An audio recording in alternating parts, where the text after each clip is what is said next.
After the British victory in the French and Indian War, colonial and British relations were relatively positive up until the Royal Proclamation of 1763.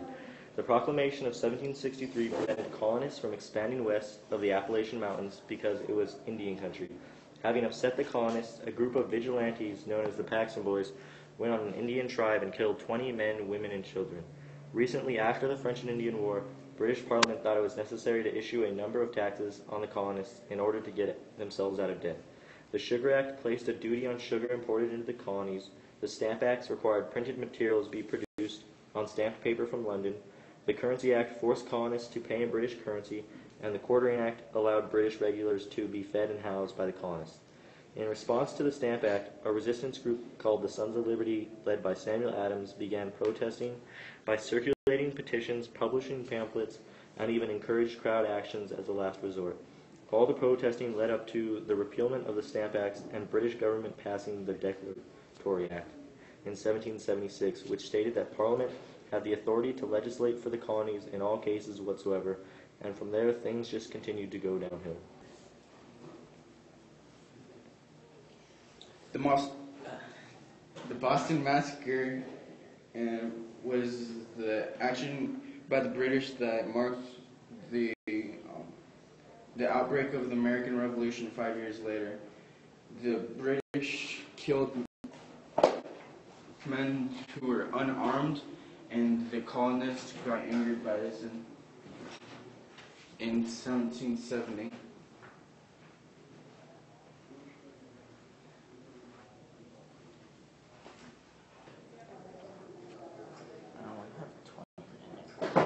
The Townshend Acts were a series of laws passed by the Parliament of Great Britain in 1767 that they would pay the governors and judges of the colonies.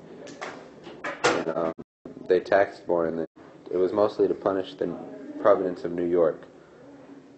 It was met with resistance by the colonies and eventually led to the occupation of Boston by British troops in 1768, which eventually led to the Boston Massacre, where British troops fired on colonists.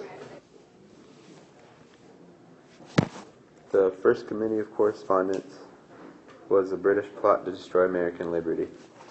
To communicate with other towns, they had to have independent elected representatives.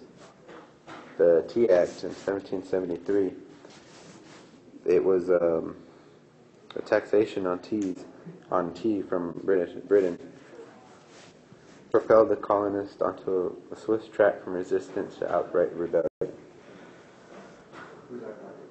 The Boston Tea Party was the colonists' response to the Tea Act. The taxes were getting so high that they couldn't afford it, so they decided not to buy it anymore. They dumped all the tea from a ship into the Boston Harbor, just as an act of rebellion. The Intolerable Acts was to punish Massachusetts and because of the Boston Tea Party. They weren't allowing any ships to unload or load in the Boston Harbor until they paid back the damages and the cost from all the tea that they spilt and they ruined. This was in there were two Continental Congresses. The first one was met in Philadelphia in 1774. Delegates from 12 colonies, excluding Georgia, met together. They wished to avoid war in the first Congress.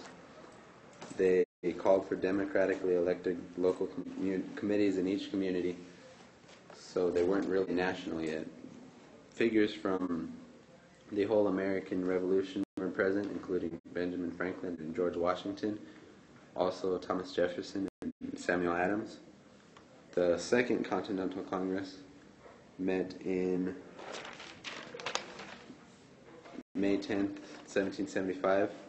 Georgia wasn't present at the beginning of this one either, but they joined in later. May 15th, they resolved to put the colonies in a state of defense, and then they made the militia in Massachusetts an actual army. They nominated George Washington to be the commander-in-chief of that army, and then they finally they voted to finance the army with $2 million in credit, which was a big step towards actual revolution. Also, they appointed commissioners to try to keep the Indians out of the whole war. Next was the Battle of Lexington and Concord. The British troops were in Boston, and they were ordered to attack on ammunition in Concord, a supply of ammunition there. And the colonists found out about it, and they sent Paul Revere and William Dawes to go alert the militia from the countryside all over.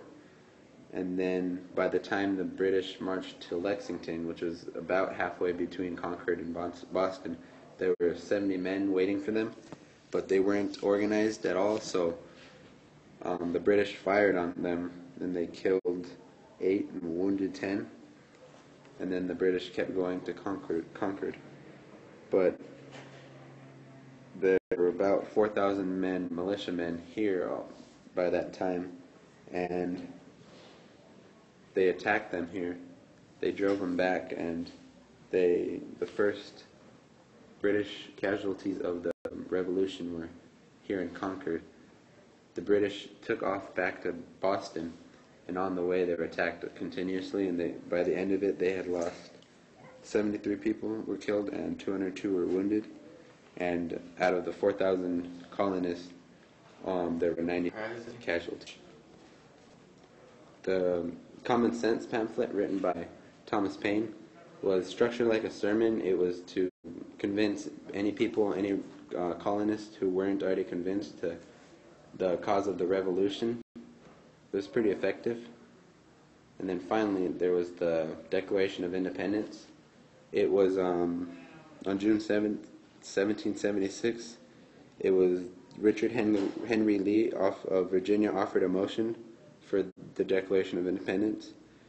Thomas Jefferson wrote the draft and the final copy of the Declaration of Independence.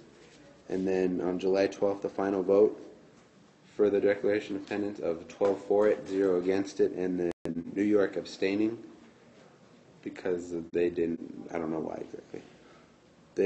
There was also a passage that was condemning slavery that was cut out for the final draft. And then on July 4th, 1776, Independence Day, the men approved the text without dissent and they signed it. And that led to freedom.